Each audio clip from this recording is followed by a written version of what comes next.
the pretentious, entitled idea that a load of lovies have had. We're talking about actors, Academy Award winners, Turner Prize winners, Royal Academicians, and so on and so forth, who have all signed a big letter saying that we, you, me, and Joe Public, should all pay a smartphone tax and also a tax on our iPads, our tablets, our electronic devices to fund their profession, the arts. So your phones, your iPads, all much more expensive, so that you can pay for them to do theatrical productions, to produce their galleries and their artworks and all that. I'm all for funding the arts. I'm all for the arts being a very important part of life, but let's not tax the poor. Don't make my phone more expensive. How dare you? Talk about entitled. Let's talk to Harry Phone of the Taxpayers Alliance. Hello, Harry. Good evening, Kevin. You take my point. I really do not want to rail against the idea of funding the arts, particularly in these difficult times. They've had a terrible time through the lockdown and they need help. But don't start lumping the burden on the shoulders of ordinary people who just want to go out and buy their phone. We were working it out. Some phones you'd be talking about 30 quid more.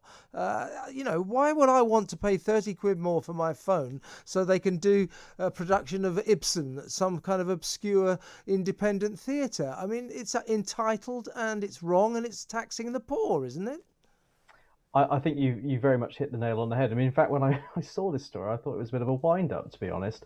But you've definitely really struck a nerve when it comes to the point about those on the lower incomes. I mean, one of the things that's, I used to work in the IT industry, and one of the things that's really sort of angered me is that, if you're a family on a low income, a laptop can make, or a tablet computer or a smartphone can make a big difference to how your household operates. It can be, as we've seen in lockdown, a lot of kids needed them to get their schoolwork done.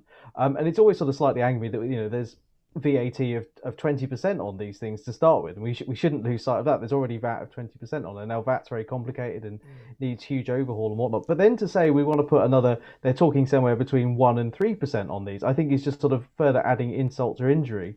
And as so often with taxes of this nature, they're saying, oh well, it could generate £300 million. Well, I mean, actually, in the scheme of things, that isn't a lot. So you can quite imagine them coming back saying, well, actually, now we need £1 billion, so we need to put that tax up a bit more. But they've made some justifications for it. They're saying, oh, well, there's copyright issues, people are illegally streaming and all that. But it does rather seem like a sledgehammer to crack a nut. They're not actually going after the root cause of the problem. If they are going to use illegal streaming as one of their justifications. Although, if you actually read the letter, I think it was the Times they sent it to, that doesn't feature so much. It's more just, we need some money. Can we have some, please? And bearing in mind we're so highly taxed already in this country, I think they've got quite a nerve. Yeah, and from some of the names we're talking about here, Olivia Colman, Imelda Staunton, Celia Imrie, we're not exactly talking about paupers. We're talking about people who earn a great deal of money, who possibly have no conception of what it's like to be someone who doesn't earn a great deal of money. Trust me, 30 quid on the price of your phone can be a terrible burden for a lot of people. It's entitled, it's out of touch, and I'm sick of this sort of first resort. Let's tax the poor unnecessarily, like the sugar tax. I mean, people can't afford these taxes. Stop doing it to us. Yeah, absolutely. I mean, sometimes on our with TPA does many sort of events around the country. We talk to people, say, do you think you pay too much tax? And people say, oh, I don't pay any tax. And what they mean is they don't pay any income tax because they're retired or something like that. But then when you remind them, there's VAT, there's your TV license. There's so many things like this that all add up. There's insurance premium tax. You're taxed on insurance even when you are doing the right thing by taking insurance. It's absolutely crazy. And then to say we want to throw another tax into the mix, and as you quite rightly say, these are people who are calling for this, who this tax would barely affect them. £30 to them is not a lot at all. But when you're, as I say, I come back to this sort of family of four on a low income, £30 is a huge deal. That buys an awful lot of food for the week. So it's quite, there's a certain, and as you say, there's this sort of arrogance that we're going to go and demand it from the taxpayer. And let's not forget we've got a 70-year high tax burden in this country. We've got we had £300 billion of extra government borrowing last year. We've got £2 trillion in debt. to ask the taxpayer for even more money at a time like this Yeah. is quite frankly absurd. And of course, it has been discussed at parliamentary level by the Arts Committee. MPs are said to be quite sympathetic to the idea. Well, they probably would be, because it gets them off the hook, doesn't it? They're the people who should be funding the arts, the government. And of course, if you just put the money on hiking the cost of a phone or a tablet, then of course the government doesn't have to put its hand in its own pocket. So they might support it. But once again, it's the fall guy, Joe Public, who takes the hit.